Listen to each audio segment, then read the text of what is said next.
चंद्रमा पर इंसान बच सकता है या नहीं, इसके रहस्य से उठेगा पर्दा। अब पृथ्वी जैसा ग्रह खोजने का भी निकलेगा रास्ता।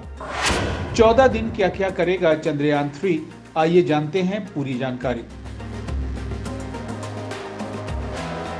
चंद्रमा के साउथ पोल पर सॉफ्ट लैंडिंग के साथ ही भारत ऐसा करने वाला दुनिया का पहला देश बन चुका है।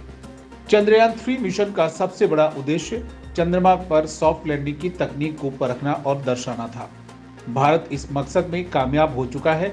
अब चंद्रमा पर विक्रम लैंडर और प्रज्ञान रोवर चांद के एक दिन यानी धरती के 14 दिनों के लिए एक्टिवेट हो चुके हैं। ये जो काम करेंगे, इनमें पहला काम है पृथ्वी जैसे जीवन से भरे ग्रहों की खोज के लिए एक्सपेरिमेंट करना। चंद्रयान में स्पेक्ट्रोपोलरीमेट्री नामक एक उपकरण है। इसे शेप यानी spectropolarimetry of habitable planet earth नाम दिया गया है। शेप पृथ्वी से आने वाले प्रकाश का अध्ययन करेगा। इसका मकसद यह पता लगाना है कि जिन खगोलीय पिंडों पर जीवन होता है, उनसे आने वाले प्रकाश और बाकी पिंडों से आने वाले प्रकाश के स्पेक्ट्रम में क्या अंतर होता है। यह प्रयोग खगोल विज्ञान के लिए काफी महत्वपूर्ण है, क्योंकि इसके जरिए पृथ्वी जैसे उन ग्रहों की खोज में काफी मदद मिलेगी। इसके सफल होने से भारत अमेरिकी स्पेस एजेंसी नासा और यूरोपियन स्पेस एजेंसी की कतार में खड़ा हो जाएगा। दूसरा काम है धरती और चांद के बीच की सटीक दूरी की जानकारी देना। चंद्रयान 3 के साथ एक लेजर रेट्रो रिफ्लेक्टर एरे नामक एक जरूरी इंस्ट्रूमेंट लगा हुआ है, जो लगातार धरती और चांद के बीच की सटीक दूरी की जानकारी देगा।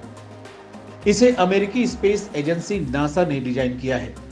अपने अपने ऑर्बिट में घूमने के कारण पृथ्वी और चंद्रमा के बीच की दूरी घटती बढ़ती रहती है। इस लेजर की मदद से हम चंद्रमा के ऑर्बिट और इसके धरती पर प्रभाव की जानकारी पा सकेंगे। इससे समुद्र में उठने वाले ज्वार भाटा का अनुमान लगाने और तटीय इलाकों के वातावरण को समझने और मैनेज करने में आसानी होगी। तीसरा काम है ये देखना कि चंद्रमा की मिट्टी काम की है या नहीं। इसके लिए प्रज्ञान रोवर चंद्रमा की सतह की मिट्टी भी जमा करेगा। चंद्रमा की मिट्टी का परीक्षण करने के लिए रोवर में अल्फा पार्टिकल एक्सरे स्पेक्ट्रोमीटर और लेजर इंड्यूस्ड ब्रेकडाउन स्पेक्ट्रोमीटर, दो बेहद जरूरी उपकरण लगे हुए हैं।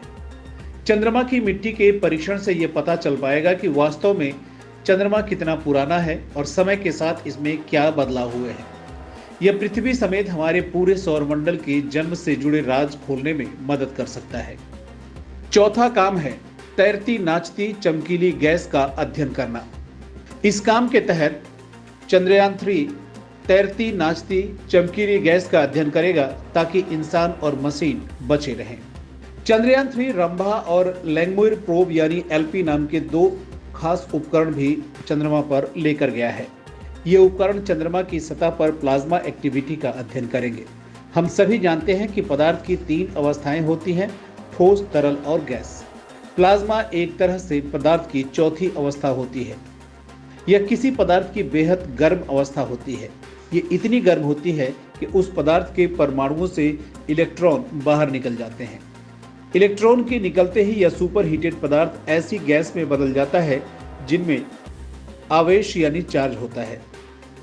इन्हें आयोनाइज्ड गैस कहते हैं। यह गैस अंधेरे में तैरते या नाचते प्रकाश की तरह दिखाई देती है। उत्तरी और दक्षिणी ध्रुवों के करीब आसमान में अक्सर नीले और पीले रंग का प्रकाश नाचता सा दिखाई देता है। इन्हें नेबुला कहा जाता है।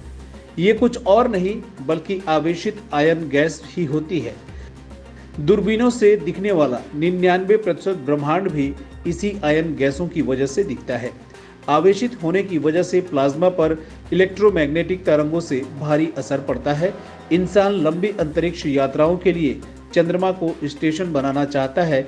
ऐसे में चंद्रयान ये पता करेगा कि चंद्रमा की सतह पर मौजूद प्लाज्मा से इंसानों और उनके उपकरणों को कितना खतरा है और इससे कैसे बचा जा सकता है। ऐसे में पता लगाना संभव है कि इंसान लंबे समय तक इस ग्रह पर रह सकता है या नहीं। दूसरे ग्रहों की यात्रा के लिए चंद्रमा का बेस के तौर पर इस्तेमाल किया जा सकता है या नहीं। वहां से दूसरे ग्रहों के लिए किसी भी मिशन की शुरुआत हो सकती है या नहीं। चंद्रयान चांद पर होने वाले कंपन की भी जानकारी देगा। चंद्रयान 3 अपने साथ एक खास उपकरण ILSA यानी instrument for lunar seismic activity लेकर गया है।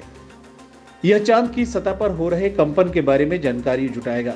ऐसा माना जाता है कि चांद धरती की तुलना में 1000 गुना ज्यादा स्थिर है। ILSA की स्टडी के बाद चांद पर जीवन की संभावनाओं के रास्ते खुलेंगे। इसका एक मकसद चांद की सतह पर LIGO यानी laser interferometer gravitational wave observatory setup करना भी है, जो चांद पर ब्लैक होल्स या न्यूट्रॉन्स की टक्कर से उत्पन्न ग्रेविटेशनल वेव्स की स्टडी करेगा।